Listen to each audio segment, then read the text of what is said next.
Good morning and welcome to another week.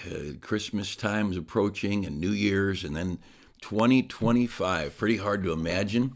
The years, they just fly by and it's a good life. I'm not sure all of Jimmy Stewart's "It's a Wonderful Life" is exactly the way the scripture lays it out, but it's a good life serving the King of Kings.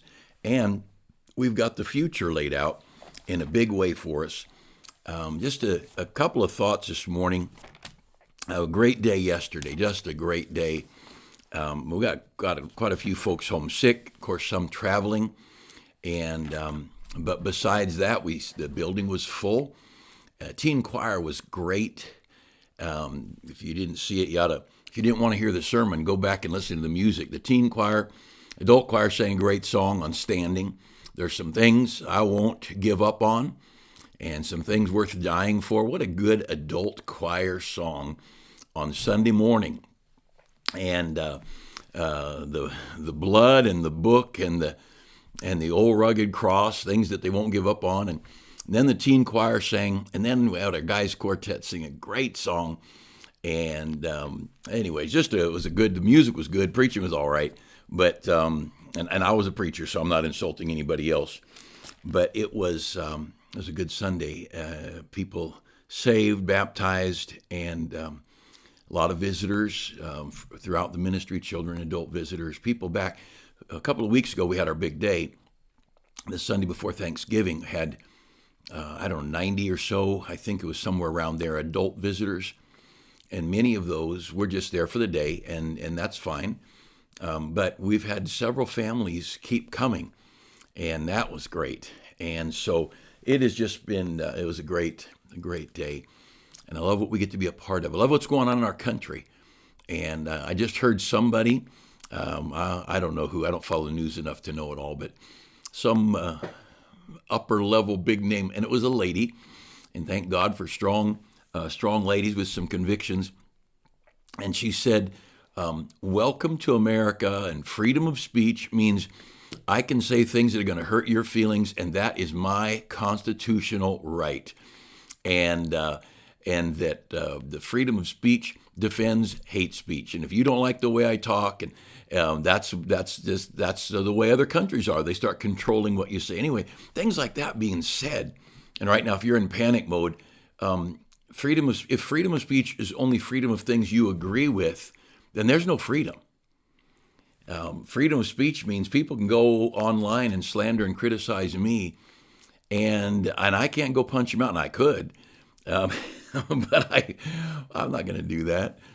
I was raised in the era of sticks and stones may break my bones, and words will never hurt me, and it's not true. Words can hurt, and it's certainly possible for words to hurt us. But I'm in the book of Daniel, by the way. And I'm just going to run through a couple of things here in the book of Daniel. But back to the things in America. The group of leaders that are being assembled for a new administration are people that are strong. Now, whether they're godly or not, obviously a lot of them are not, I'm assuming. I don't know who's Christian and who's not.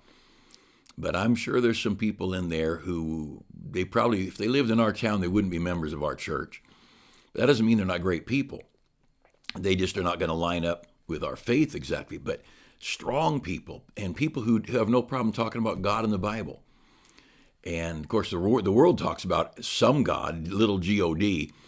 But when they start talking about God in the Bible and the divine oversight of the hand of God and God moving and everything from here in multiple news outlets talking about how God divinely, how Trump's head was divinely moved when the bullet missed, or God caused him to move, or whatever. And from President Trump saying that to many others saying it, we're getting an environment where people are comfortable talking, just mentioning God. They're not preaching. They're not our preachers, or they're not our Sunday school teachers, but they got no problem talking about God, and that's how it needs to be.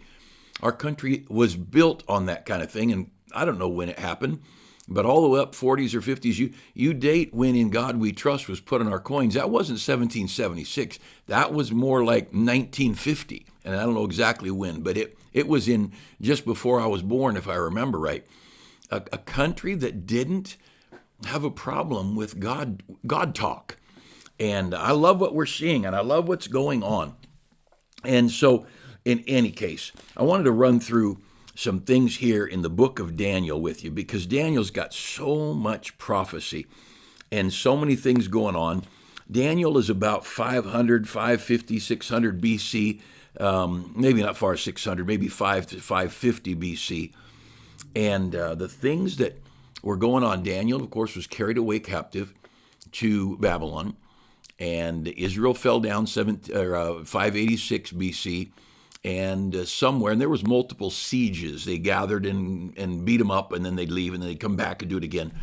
But Daniel was carried away in one of those sieges, and so now he's in Babylon. He's among the group of young men who were chosen. Unusual, they were gifted. They were young men that impressed people, and they at one point it says that an excellent spirit was found in Daniel. And so here he is, a foreign country, his own country in shambles, and Jewish people in Babylon. And this is the era when Nehemiah worked his way into leadership, and Esther became the queen under Cyrus. There's the Babylonian Empire and the Persian Empire, the Medo-Persian Empire. So there's a 70 years covered some different leadership, but that's what we're looking at here. And so when you look at some things, if you want to look and see, and this to me, it has an awful lot to do with what's going on in our country, because in Daniel chapter 5 and verse 12, it says, "For as much as an excellent spirit and knowledge and understanding, interpreting of dreams, showing of hard sentences, dissolving of doubts were found in Daniel," he goes on saying, that's what stood out. And then the king said in verse 14, "I have heard of thee, that the spirit of the gods, little g, gods, is in thee, and light and understanding and excellent wisdom is found in thee." There's an excellent thing. Look over to chapter 6, verse 4. "And the president's princes sought to find occasion against Daniel concerning the kingdom, but they could find none occasion nor fault, for as much as he was faithful, neither was there any error or fault found in him." Here was a guy who had an excellent spirit. He was somebody who wanted to lift up God and honor God.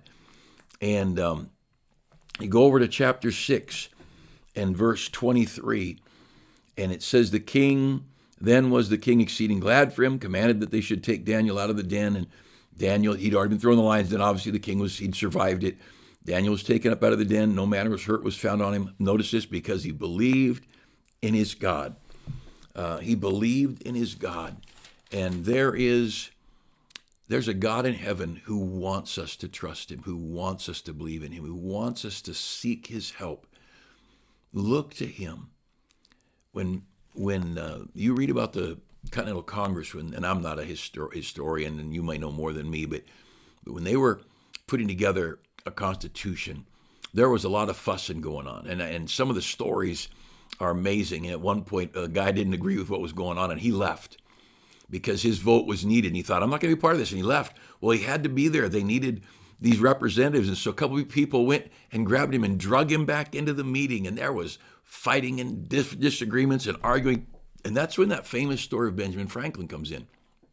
And Benjamin Franklin says, "If a sparrow cannot fall to the ground without the knowledge of our God, can a nation or a kingdom rise without his aid? Gentlemen, let us pray."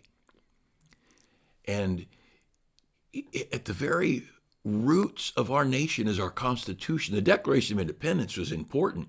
It's a great document. But that just says we're not under you. It doesn't say what we're going to become.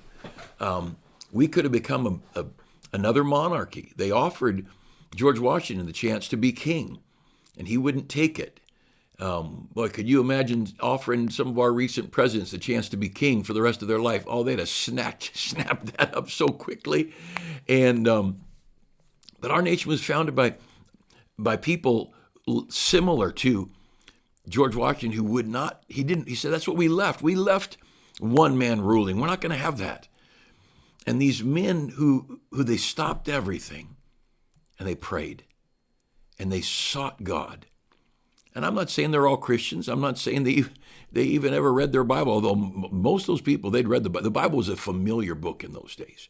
It's in all of the writings and all of the speeches. It's so, not all of it, obviously, but it's so frequent in the founders. You go to Washington, D.C. and walk around the speeches and the things that are engraved in stone and all these different monuments. The Bible is everywhere in Washington, D.C. It's everywhere. And these people, like Daniel, they sought God. They believed in God. They wanted God. They wanted God's help. And they wanted God's knowledge and God's direction and clarity.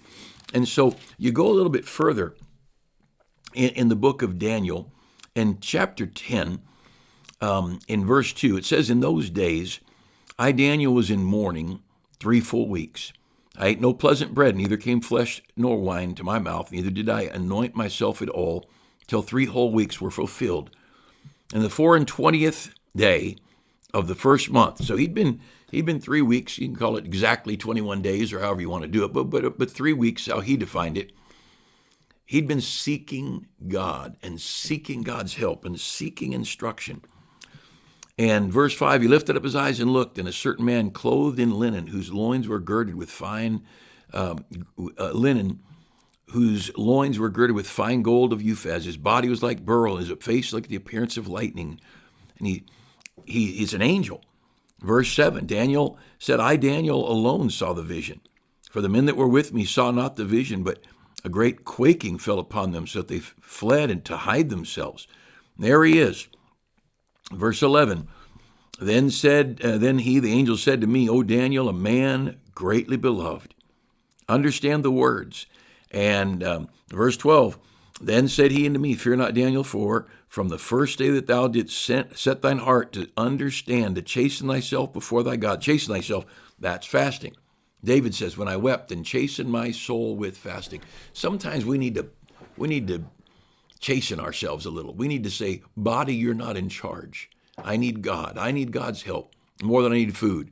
Now, we got people in our church, if you went too long without food, your diabetes would send you to see God. You got to figure out what's best. But he's talking about fasting here. And he said, "I was sent, and I am come," in the end of verse 12, "for thy words. But," verse 13, "the prince of the kingdom of Persia withstood me 21 days.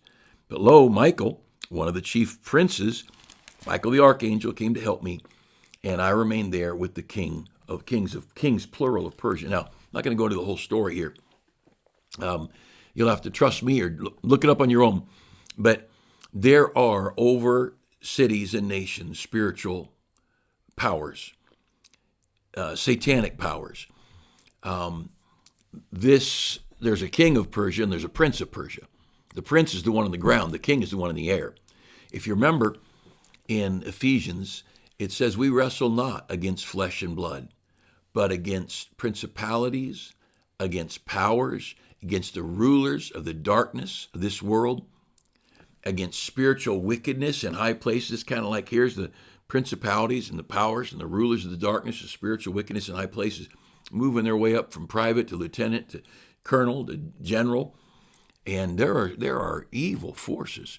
And down comes Gabriel and Michael to bring a message to.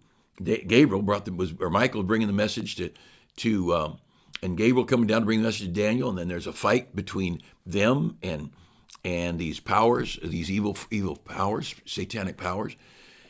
And of course, it brings all kinds of questions. Why didn't God just let them through? And why doesn't God tell the demonic forces to just go away or whatever? Well, I don't know that, but I know he's God and I can trust him. But what I want us to just think about this morning is, do we love our country enough to pray for our country? Number one. Number two, do we love our family enough to pray for our family? And number three, do we love our church enough to pray for our church? Now, as a church, what do we need? We need workers and we need finances. We've had half our church moved out of the state, went east, and great people that I love, people I'd love to see back. But it's easy to leave California. It's awful hard to come back. I just recently talked to somebody who moved to Georgia, and they said, I said, you know what, we'd love to have you back. And they said, it would be impossible. You know, you take your equity from here and go to Tennessee or somewhere like that, and you get a place and then you sell that and come back. It's not the same. Of course, the market is crazy around the country, but it's in California especially. But we need workers, but we need finances. And I'll just throw out my 2 cents, and not the message here, but if I sold my house right now, I would tithe on the increase. That's what Proverbs 3 says, bring the first fruits of all thine increase. So if I bought my house for $100,000 and I sold it for $200,000, then I'd tithe on $100,000. I'd put a $10,000 check in the offering.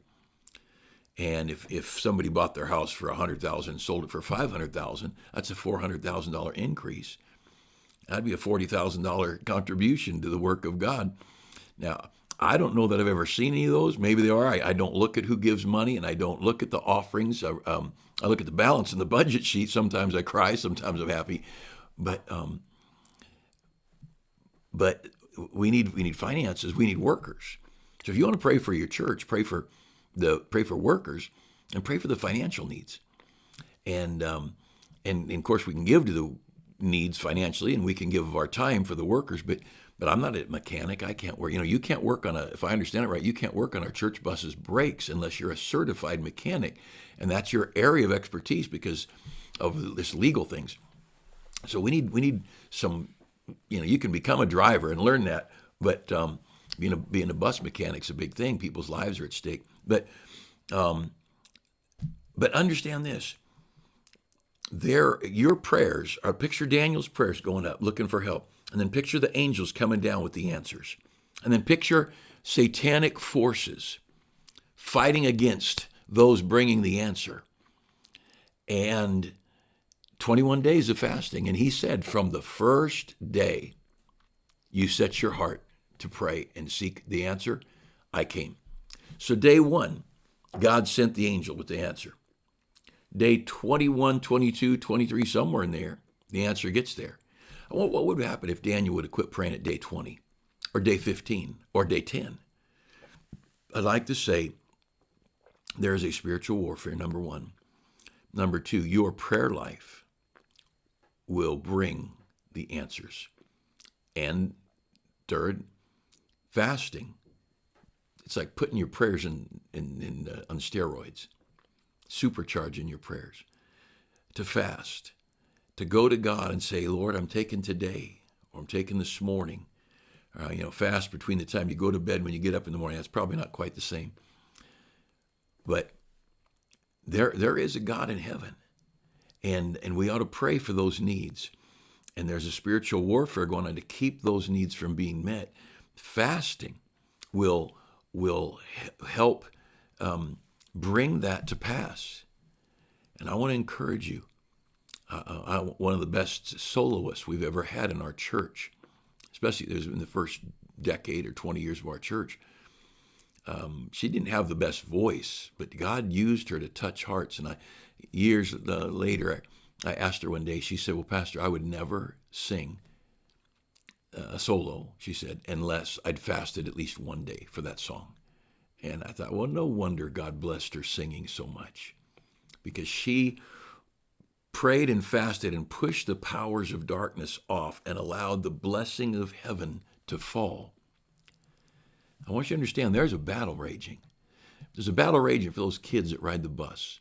There's a battle raging for those people in the jail and those people in the rest home. Satan wants them in hell. Satan sure doesn't want them making their life count for God. There is a battle raging for the marriages of people in our church. There's a battle raging for the teenagers who are growing up in our ministry. The reason I give to our Christian school every week, I put money into our Christian school from my pocket. I don't have kids in the school. My youngest is married and graduated from college and a missionary. I put money in the Christian school because I believe in our Christian school, and we ought to pray for that Christian school. We ought to pray for our youth department. I ought to pray for our staff. Did it ever occur to you that the devil's trying to discourage and defeat and make our church staff ineffective? Pray for our church staff. Pray that God would bless and protect and empower our church staff. Pray that God would bless our teachers. So many people, they're out in the world, they work their normal jobs, they come in to work in the ministry, volunteer, and we need God. So there's a spiritual warfare. Here's a thought today. There's a spiritual battle. I talked about this not long ago, but I want to keep it fresh in your mind. There is a spiritual battle going on. And the powers of God bringing the answer are here. The forces of darkness are here, and the battle is raging. And it's our continued prayer. Don't stop praying. And it would be profitable to fast. And keep on praying. The song, keep on praying till light breaks through. The Lord will answer, he'll answer you. God gave his promise. His word is true. Just keep on praying till light breaks through. Hey, we got a great God. We got a great work to be done. America needs the prayers of God's people and the holy living of God's people. And America needs great churches, desperately needs great churches here in America. Pray. Pray for your country. Pray for your church. Pray for your family. And in California, it sure needs a lot of help from God. Have a great day, great week.